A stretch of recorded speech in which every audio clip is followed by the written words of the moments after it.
walk into your office, you don't want an environment of this conflict and there's abuse is being held up because it's you're after something, and you want to be in a work environment where if I am having a difficult relationship with XYZ and all, I don't suddenly am not enjoying this process anymore.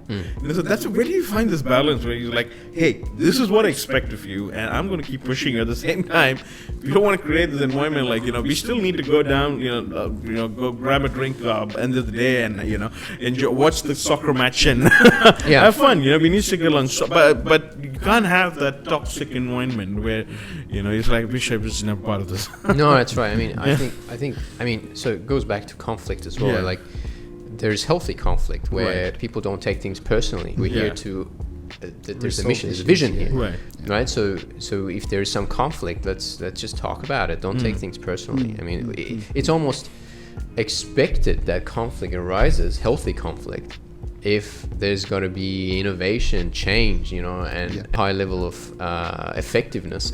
You cannot have high level of effectiveness without having some level of healthy conflict.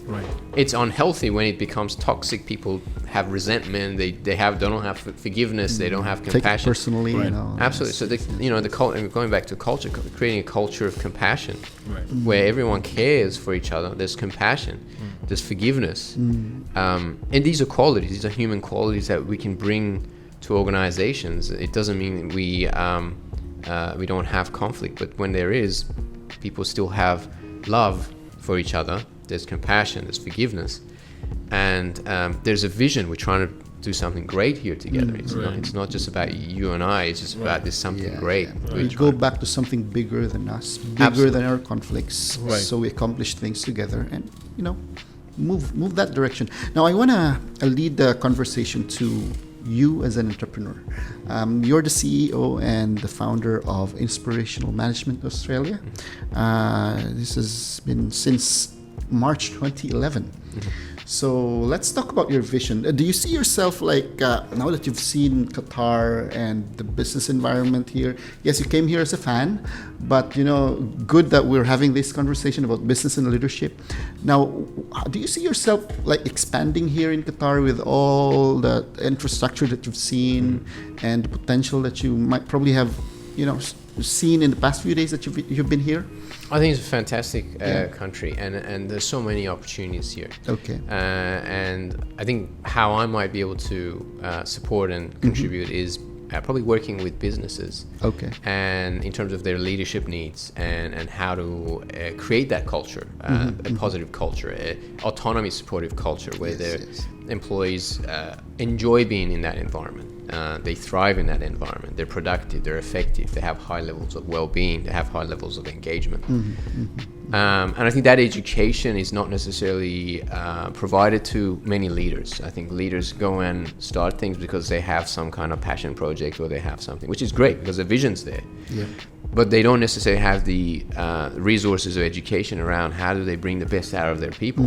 How do they create a healthy environment where people thrive, but also don't take so much sick leave. They don't leave work, make excuses. Are able to talk about problems and challenges that they're having. They don't hide things. They're not afraid of the leaders. They have this kind of positive relationship. So leadership education is potentially something I'd love to be able to provide.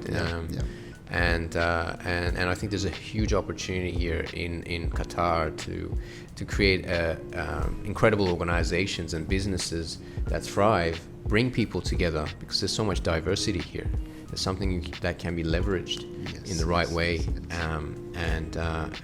So that's, I think. I actually love what you said about that. In your bio, I'm actually in front of your bio right now. You said you're passionate about making a difference through developing leaders of the future. When I come across people, leaders, business owners, the passion, the vision is all about them becoming a leader that will impact their organization. But yours is a little bit different. You want to impact the leaders. You want to develop the leaders instead of you like becoming that kind of leader. So how do you think you see yourself accomplishing this? Your leadership factory. Yes, the leadership factory. How do you want to do that in the next few years? It's through training, so providing training. I love kind of doing workshops. Experiential learning is the best way. So I, over the years, particularly over the past 10 years, I've built activities and games and experiential learning. Because I think it's one thing giving some theory and talking to people, but there's one thing you put them into teams and do things, and then they kind of have an experience, and they realize, oh wow, okay, now we get it, and now go and practice it, in your own context, in your own organization, in your own startup. Definitely like kind of having that environment where I can provide more of that training, experiential learning to leaders. Followed obviously with coaching as well, one-on-one coaching, group coaching, and workshops and things like that. But I think there's a lot of opportunity, and that's what I'm passionate about. I mean, this is what kind of made me move from engineering to training. A huge it was a huge leap. And when I made that leap, there was so much uncertainty. Am I the right person for this? So the passion really pushed me towards that. Everyone thought I'd lost my mind, but people around me, my family, my friends, what's wrong with you? You're an engineer, right? Why are you doing this? But that goes back to passion. What am I passionate about? Why am I here? And I almost had an existential crisis, when I was living in Japan. I was like, who am I? Why do I exist? And so that kind of led me to really find a new purpose and passion for what I can contribute. And then when that happened, it was like, actually I'm committed wholeheartedly, for the rest of my life.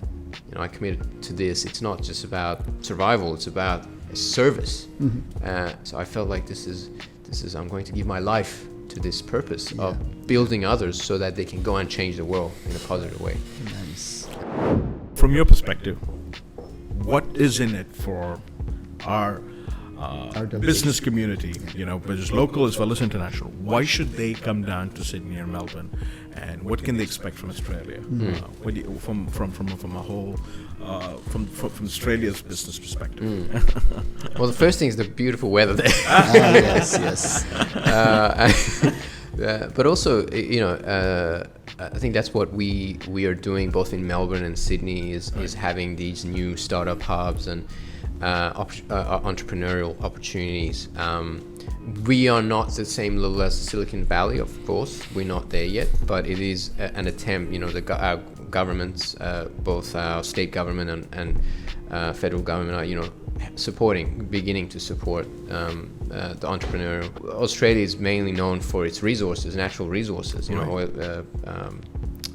but they're also running out of that, right? And also there's all these renewables, which is much better than having coal and gas and things like that. So that's diminishing.